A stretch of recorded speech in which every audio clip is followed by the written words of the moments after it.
Hello all, welcome to X and Y learning. Class 8-ലെ കുട്ടികൾക്ക് വേണ്ടിയിട്ട് മിഷൻ ഒളിമ്പ്യാഡ് എന്ന് പറയുന്ന സീരീസിലെ ഫിസിക്സിലെ സെക്കൻഡ് വീഡിയോ ആണിത്. ബാക്കി എല്ലാ സബ്ജക്ട്സിൻ്റെ വീഡിയോസും നമ്മുടെ ടീച്ചേഴ്സ് ഈ ചാനലിൽ പോസ്റ്റ് ചെയ്യുന്നുണ്ട്, നിങ്ങൾക്ക് നോക്കിയാൽ കാണാൻ പറ്റും. സോ സ്കൂൾ ലെവലിൽ നിൽക്കാതെ അതിനേക്കാൾ നല്ല കോമ്പറ്റേറ്റീവ് എക്സാംസ് ഒക്കെ എഴുതണം എന്ന് സ്വപ്നം കാണുന്ന കുട്ടികൾക്ക് ഏറ്റവും ബെസ്റ്റ് പ്ലാറ്റ്ഫോമാണ് എക്സ് ആൻഡ് വൈ ലേണിംഗ്.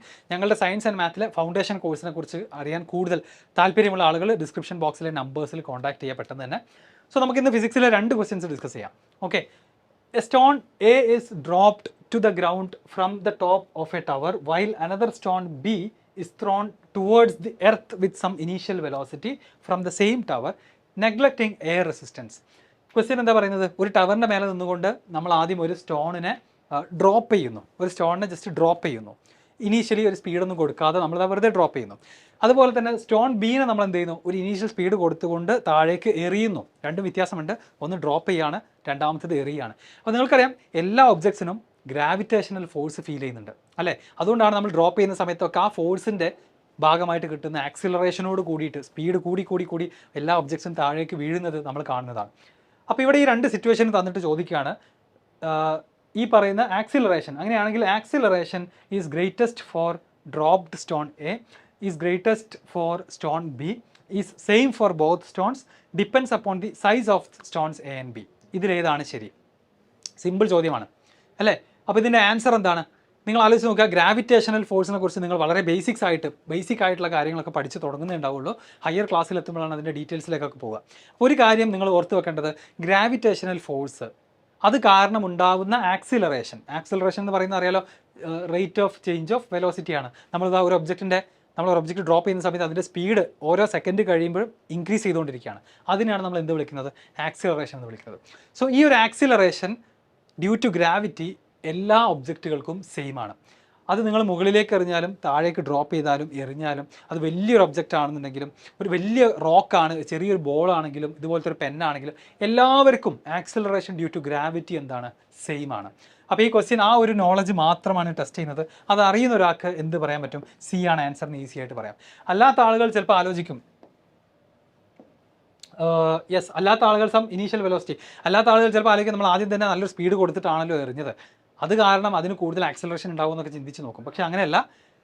അതായത് നമ്മളിവിടെ ഇനീഷ്യലി ഒരു വെലോസിറ്റി കൊടുക്കുന്നേ ഉള്ളൂ, മറ്റേ കേസിൽ നമ്മൾ ജസ്റ്റ് ഡ്രോപ്പ് ചെയ്യുന്നു. അപ്പോൾ 2 ആളുകളുടെ മേലെയും ആക്ട് ചെയ്യുന്ന ഒരേ ഒരു ഫോഴ്സ് എന്ത് മാത്രമാണ്? ഗ്രാവിറ്റേഷണൽ ഫോഴ്സ് മാത്രമാണ്. അപ്പോൾ അതുകൊണ്ടുണ്ടാകുന്ന ആക്സിലറേഷൻ 2 ആൾക്കും എന്താണ്? സെയിം ആണ്. ഓക്കെ, റെഡി അല്ലേ? അങ്ങനെയാണെങ്കിൽ സി ആണ് കറക്റ്റ് ആൻസർ. ഒരു ക്വസ്റ്റ്യൻ കൂടെ നമുക്ക് ഈ ഒരു ഇതിൽ ഡിസ്കസ് ചെയ്യാം. ലൈറ്റ് എന്ന് പറയുന്ന ചാപ്റ്ററിലെ ക്വസ്റ്റ്യൻ ആണ്. Diagram below shows a ray of light travelling from air to glass. എയറിൽ നിന്നും ഗ്ലാസ്സിലേക്ക് എൻ്റർ ചെയ്യുന്ന ഒരു ഡയഗ്രമാണ് ഇവിടെ കാണുന്നത്. ഇപ്പോൾ ലൈറ്റിൻ്റെ റിഫ്ലക്ഷൻ എന്ന് പറയുന്ന, റിഫ്രാക്ഷൻ എന്ന് പറയുന്ന പ്രോപ്പർട്ടീസിൻ്റെ ബേസിക്സ് ഒക്കെ 7th കുട്ടികൾ പഠിച്ചു തുടങ്ങുന്നത്. Okay, which statement is correct about the ray diagram shown above? അപ്പോൾ ഇവിടെ 2 ആംഗിൾസ് ഒക്കെ തന്നിട്ടുണ്ട്. നിങ്ങൾ പഠിച്ചിട്ടുണ്ടായിരിക്കും എന്താണ് ആംഗിൾ ഓഫ് ഇൻസിഡൻസ്, എന്താണ് ആംഗിൾ ഓഫ് റിഫ്ലക്ഷൻ, എന്താണ് angle of incidence is equal to angle of reflection. ഇതൊക്കെ നമ്മൾ എവിടെ പഠിക്കുന്നുണ്ട്? ലൈറ്റ് എന്ന് പറയുന്ന ചാപ്റ്ററിൽ നമ്മൾ പഠിക്കുന്നുണ്ട് അല്ലേ? Angle of incidence is equal to angle of reflection. ഇവിടെ റിഫ്ലക്ഷൻ ആണോ അതോ റിഫ്രാക്ഷൻ ആണോ? ഇതാണ് ഫസ്റ്റ് ക്വസ്റ്റ്യൻ. ഇത് റിഫ്ലക്ഷൻ അല്ല, പകരം എന്താണ്? ഒരു മീഡിയത്തിൽ നിന്നും വേറൊരു മീഡിയത്തിലേക്ക് ലൈറ്റ് എൻ്റർ ചെയ്യുകയാണ്. ഇത് ആക്ച്വലി എന്താണ്? റിഫ്രാക്ഷൻ ഓഫ് ലൈറ്റ് ആണ്. അപ്പോൾ ഇവിടെ നമുക്ക് ആൻസർ ചെയ്യേണ്ടി വരിക ആംഗിൾ ഓഫ് ഇൻസിഡൻസും ആംഗിൾ ഓഫ് റിഫ്രാക്ഷനുമാണ്. ഓക്കെ, റിഫ്ലക്ഷൻ്റെ കാര്യം നമ്മളിവിടെ ചിന്തിക്കേണ്ട ആവശ്യമില്ല. ഇനി അതെങ്ങനെ കണ്ടുപിടിക്കും? ആംഗിൾ ഓഫ് ഇൻസിഡൻസ് എന്ന് പറഞ്ഞു കഴിഞ്ഞാൽ ഇൻസിഡൻറ്റ് റേയും ആ പോയിന്റ് ഓഫ് ഇൻസിഡൻസിലെ നോർമലും തമ്മിലുള്ള ആംഗിളാണ്. ഇവിടെ തന്നിരിക്കുന്നത് 55 ഡിഗ്രിയാണ്. അതല്ല ആംഗിൾ ഓഫ് ഇൻസിഡൻസ്. പകരം എന്താണ്? നോർമലായിട്ട് നമ്മളത് പെർപെൻഡിക്കുലറായിട്ട് വരച്ച ഈ ഒരു ആംഗിൾ, ഇതാണ് ആംഗിൾ ഓഫ് ഇൻസിഡൻസ്. അപ്പോൾ ഇത് ടോട്ടൽ ആംഗിൾ ഇതാ ഇവിടെ 90 ഡിഗ്രിയാണ്. നോർമൽ എന്ന് പറഞ്ഞു കഴിഞ്ഞാൽ പെർപെൻഡിക്കുലർ ലൈനാണ്, അതും സർഫസും തമ്മിലുള്ള ടോട്ടൽ ആംഗിൾ 90 ഡിഗ്രി. അതിൽ ഒരു പാർട്ട് 55 ഡിഗ്രി ആണെങ്കിൽ ബാക്കിയുള്ളത് എന്തായിരിക്കും? 35 ഡിഗ്രി ആയിരിക്കും. ഇവിടുത്തെ ആംഗിൾ ഓഫ് ഇൻസിഡൻസ് എന്ന് പറയുന്നത് അപ്പോൾ എന്താണ്? 35 ഡിഗ്രിയാണ്. അപ്പോൾ ഈ I ഈക്വൽ ടു R എന്ന് പറയുന്നത് ആർക്കാണ്? അത് റിഫ്ലക്ഷൻ ഓഫ് ലൈറ്റിൻ്റെ കേസിലാണ്. പക്ഷേ ഇവിടെ റിഫ്ലക്ഷൻ ഓഫ് ലൈറ്റ് അല്ല, റിഫ്രാക്ഷൻ ഓഫ് ലൈറ്റ് ആണ്. അപ്പോൾ ഇനി നമുക്ക് സെക്കൻഡ് പാർട്ടിൽ കണ്ടുപിടിക്കേണ്ടത് എന്താണ്? ആംഗിൾ ഓഫ് റിഫ്രാക്ഷൻ ആണ്. അതെങ്ങനെ കണ്ടുപിടിക്കും? വലിയൊരു ആംഗിൾ ഇവിടെ 65 ഡിഗ്രിയും തന്നിട്ടുണ്ട്.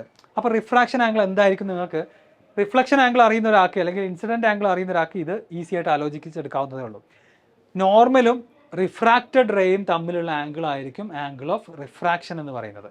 ഓക്കെ, അപ്പോൾ ഈ കാണുന്ന ചെറിയ ആംഗിൾ ഇതാണ് റിഫ്രാക്റ്റഡ് റേയും നോർമലും തമ്മിലുള്ള ആംഗിൾ. ഇത് എത്രയായിരിക്കും? ഇത് 90 മൈനസ് 65, അതായത് 25 ഡിഗ്രി ആയിരിക്കും. അപ്പോൾ ആൻസർ ഏതാ? ആംഗിൾ ഓഫ് ഇൻസിഡൻസ് 35 ഡിഗ്രിയാണ്, ആംഗിൾ ഓഫ് റിഫ്രാക്ഷൻ 25 ഡിഗ്രിയാണ്. ഓപ്ഷൻ ബി ആണ് കറക്റ്റ് ആൻസർ. ഓക്കെ, അപ്പോൾ ക്ലാസ് 7 എത്ര കുട്ടികൾക്ക് ഇത് ഞാൻ ചെയ്യുന്നതിന് മുൻപ് ചെയ്യാൻ പറ്റി എന്നുള്ളത് നിങ്ങൾ കമൻറ്റിൽ അറിയിക്കണം. അതുപോലെ തന്നെ 2 ക്വസ്റ്റ്യൻസ് മനസ്സിലായോ എന്നുള്ള കാര്യം പറയണം. ഓക്കെ, അപ്പോൾ എപ്പോഴും നിങ്ങളുടെ സ്കൂളിലെ സിലബസിനേക്കാൾ ക്ലാസ്സിനേക്കാളൊക്കെ മുകളിലായിരിക്കും കോമ്പറ്റേറ്റീവ് എക്സാമിനേഷൻസ്. അപ്പോൾ നമ്മളും അതിനനുസരിച്ചിട്ടുള്ള ട്രെയിനിങ്ങും പ്രാക്ടീസും എടുത്താലാണ് ഇന്ത്യയിലെ തന്നെ ബെസ്റ്റ് കോമ്പറ്റേറ്റീവ് എക്സാംസ് നമുക്ക് അപ്പിയർ ചെയ്യാനും അതിൽ വിജയിക്കാനും സാധിക്കുള്ളൂ. സോ അത്തരത്തിലുള്ള ഒരു ലക്ഷ്യത്തിന് വേണ്ടി XNY ലേണിംഗ് നടത്തുന്ന ഫൗണ്ടേഷൻ കോഴ്സിനെ കുറിച്ച് അറിയാൻ താല്പര്യമുള്ള ആളുകൾ ഡിസ്ക്രിപ്ഷനിലെ നമ്പേഴ്സിൽ കോൺടാക്ട് ചെയ്യുക. ഇതുപോലത്തെ ക്ലാസ്സസും വീഡിയോസും ഇനിയും നമ്മുടെ ചാനലിൽ വന്നുകൊണ്ടേയിരിക്കും. നിങ്ങൾ ചാനൽ സബ്സ്ക്രൈബ് ചെയ്യണം. ബാക്കിയുള്ള ലൈവ് ക്ലാസ്സസിലൊക്കെ നിങ്ങൾ പങ്കെടുക്കണം. ആൻഡ് നിങ്ങളുടെ ഏതെങ്കിലും ഫ്രണ്ട്സിന് സയൻസ് മാത്തൊക്കെ ഈ ഒരു ലെവലിൽ പഠിക്കാൻ ഇഷ്ടമുണ്ടെങ്കിൽ അവർക്ക് ഈ വീഡിയോ ഷെയർ ചെയ്ത് കൊടുക്കുക. താങ്ക്